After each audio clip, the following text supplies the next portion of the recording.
Hey guys, this is the second video from McCain on glazing and mark making. He's a phenomenal potter with some phenomenal tips. I hope you enjoy.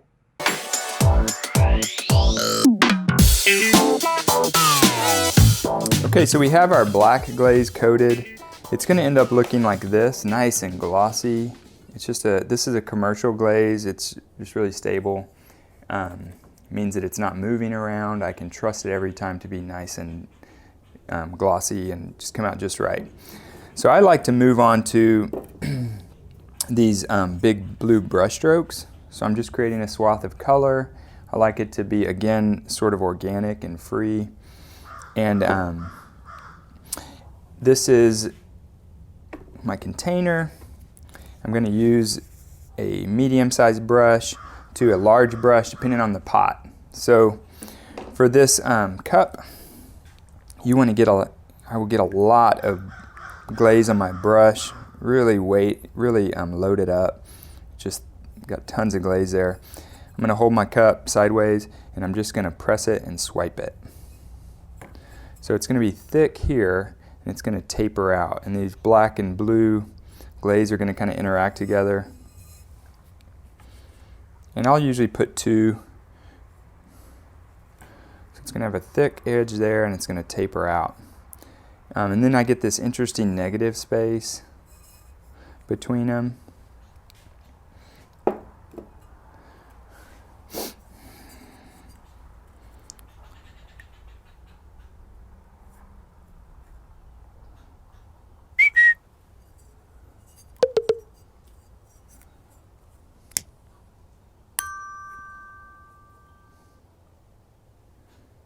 We'll leave that like that. So we've got two.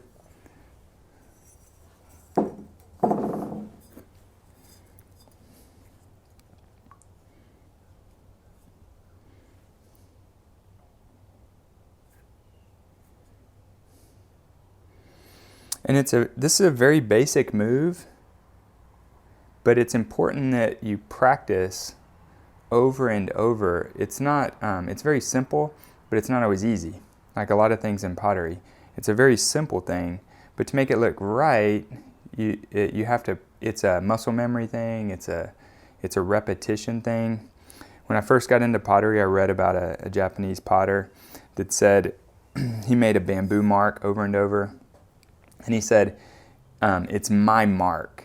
And I think what he meant by that is he owns it because he repeated it so many times that even if you at home try to create these marks that I'm making, it's not gonna be my mark. It'll be yours. It'll be different. You're not gonna be able to replicate it. And so do that. I encourage you to practice. You could even practice on paper. So sometimes if I'm trying to do a new type of mark, I'll do it on paper. And I'll just see how it looks. So I encourage you to do that at home too, before you mess up any of your pots. Okay, so the next mark I'm going to make on these pots are the sprouts. And what I'm using here is a black metallic glaze. It is not food safe, so I only use this on exterior of pots.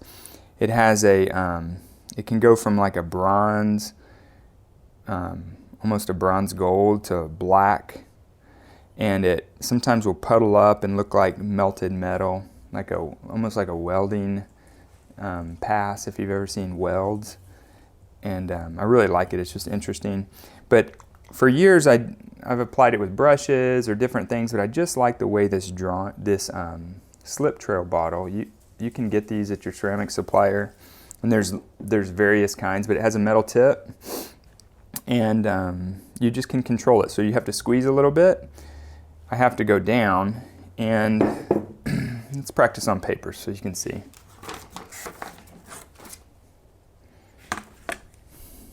So I'm going to squeeze to start, and then I'm just going to move. And when you get comfortable, you can move faster. You can make dots with them. Okay, so that's what we're doing. Squeeze, move. Trying to be fluid.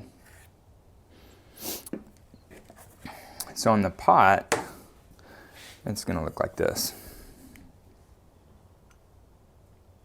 squeeze, move.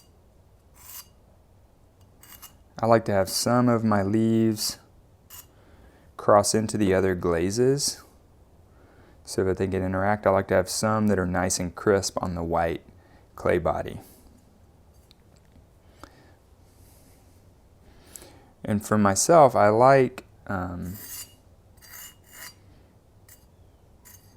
the imagery to disappear a little bit as they melt together, to be a little mysterious, I guess, or ambiguous. Sometimes they'll pop out really crisp if they don't melt with another glaze, and sometimes they kind of blend away and run. And you'll just have to decide what's important to you. How crisp do you want your imagery to be? What are you trying to accomplish? So I have the black metallic applied, and I have the blue swipes. I'm going to add in these red dots that you can see on the pot. And it's the same tool. This is a commercial underglaze, Mako hot tamale. It's a Mako underglaze. And I just will make sure that the tip is nice and clean. I'm just going to squeeze until that glaze comes out and creates a perfect little dot. And these are like little accents, little berries, little drops of blood.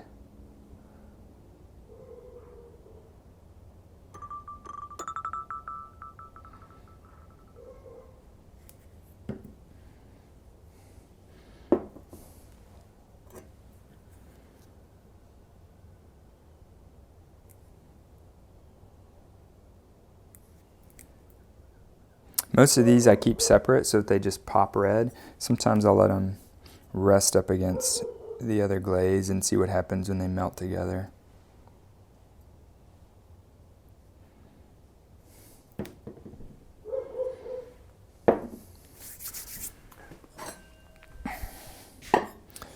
And then I usually finish off this design with an edge. So I have a nice foot here at the bottom that's going to catch any runs, and I will apply a metallic line,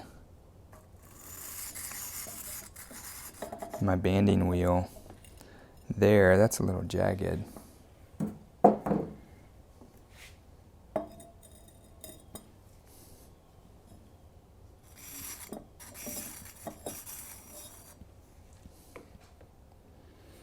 And that's going to create this edge. It kind of frames the design, creates a nice black finish line at the bottom.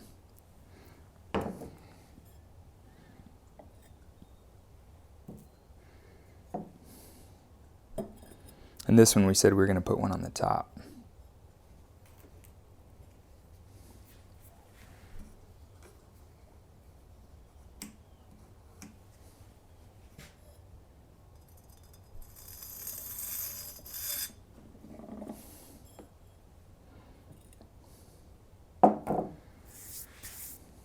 Okay. Have fun glazing. Hey guys, I hope you liked that. Lucas is a well of wisdom and he's a good friend. I want you to go check out his website at twicebornpottery.com, or you can just scan this QR code and it'll take you right there. You just open the camera app on your phone and it'll take you right there. Thanks for watching.